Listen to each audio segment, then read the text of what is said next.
So thank you for joining me. We are going to walk through chapters 25 through 27 of Enoch 2 today.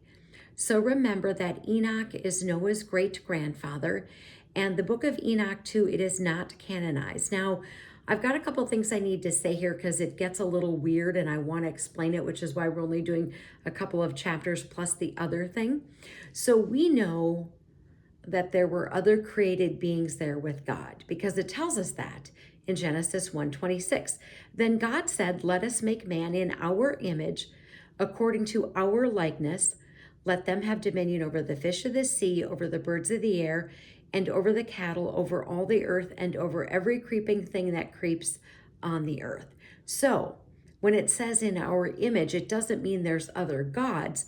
There is a God, but then there are his other created beings. So, of course, we know in scripture that there are angels named in the canonized scripture, Michael, Gabriel, etc. Just like you have a head coach in the NFL, right? But then under him, you have a defensive coordinator, you have a quarterbacks coach, a special teams coach, etc. So God is the God, and then under him are these other created beings.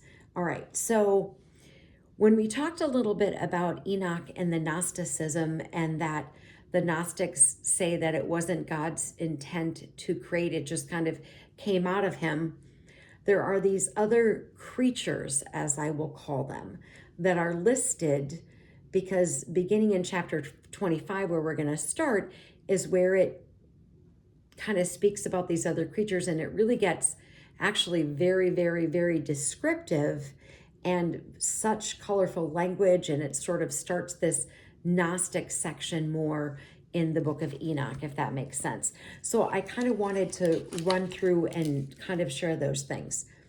So Enoch has become an angel, and so initially, God said, and then there's going to be a section here where I say I. So that is now God. It isn't Enoch, it is God. But in chapter 25, it says, "I commanded the very lowest parts, the physical visible came down from the invisible."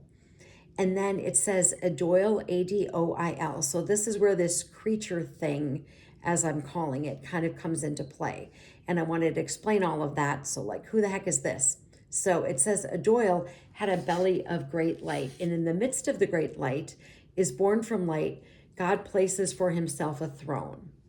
And then in chapter 26, it's this Archas, Archas. And it says Archas will go down below and become the foundation for the lower things. So when I talked about kind of like the magic mushrooms, I could see that there were these other sort of creatures that were named, and I'm not saying they're angels, I'm just calling them creatures for lack of better terminology. Okay, so in chapter 27, it says to take the light from the darkness, and that he spread out the light and it became water. And it says, "I made the waters stay bottomless, and I made from the foundation of light around the water."